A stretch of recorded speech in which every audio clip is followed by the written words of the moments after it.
Top Gun. Definitely one of the most iconic movies of the 80s. A few days ago, I saw the sequel, in which Tom Cruise rides the old GPZ 900, and the latest Ninja H2 Carbon. But I think they missed a great opportunity to include a cafe racer in the main character's garage. And this is where today's project could be the perfect candidate. Although it is not based on the Kawasaki GPZ, I think this project's awesome approach is perfect. And why? Let's just say, it does not need stickers to look cooler than it already is. Welcome to RacerTV. Is this my favorite cafe racer kind of approach? Not quite. But that doesn't matter, because it is only a question of personal taste. What is really important to clear up is the fact that this project was born from a very difficult motorcycle. And this detail changes everything. This is precisely why I admire this project so much.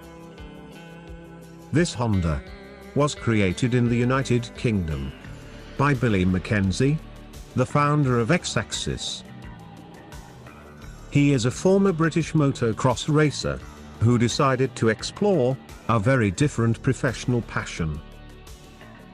As I said previously, this project is based on a very difficult motorcycle, the Honda CBX 750F.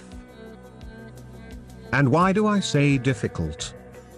Because it has lines so sharp and so characteristic of the 80s, which limit any customization. But the X-Axis team saw it differently. Instead of difficulties, they saw potential. When they were looking for a donor bike for the project, they found two candidates: a 1984 Honda CBX and an old Honda CB. And so they decided to accept the challenge and buy the Honda model that nobody wants.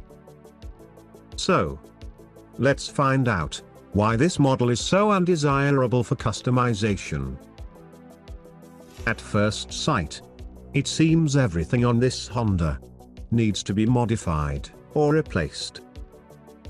Not even the fuel tank seems to fit on any style of project.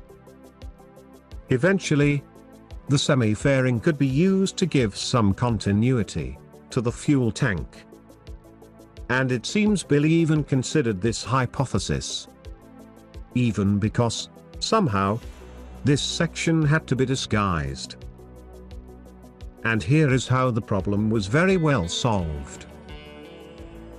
Billy created two covers that work beautifully. Note how the covers follow the shape of the gas tank in all directions, seeming to hug the cylinder heads. But this is only part of the solution. According to Billy, the rear structure of the original frame is quite big and long. That meant it would have to be removed and built from scratch. And here's another brilliant solution, which no one had ever thought of, for the Honda CBX. Most people would probably have thought about building a more classic cafe racer rear end. But instead of that, Billy followed a very different path. The subframe was designed with this fold, thus cutting the usual fluidity. This is a very rare choice on motorcycles with monoshock suspension. But somehow, it fits quite well with the general stance. The mini rear cowl is also very unusual. But it is also a good solution to allow the possibility of carrying a passenger. Although sometimes it can help the rider on high speed. Billy always loved the rear of the Ferrari Testarossa from the 80s. And that is exactly where he took the inspiration from for this relight. In what concerns to the headlight, I suspect this is probably the most controversial decision of the entire project. Billy also tried the usual classic round headlight, but it looked too distant from the forks. Interestingly, the two square lights from the original CBX not only solved that problem, but also gave the project a lot of character. It is curious to see how they seem to combine amazingly good with the fuel tank lines. And even the air filters were created to follow the same language. Undoubtedly, a very well thought out touch. The entire front suspension and brakes came out from a Honda CBR 600. But Billy chose to keep the original wheels, to keep the 80s character. But there is still one piece, which seems to me to be the key to this project. Personally, I think these side covers are extremely important.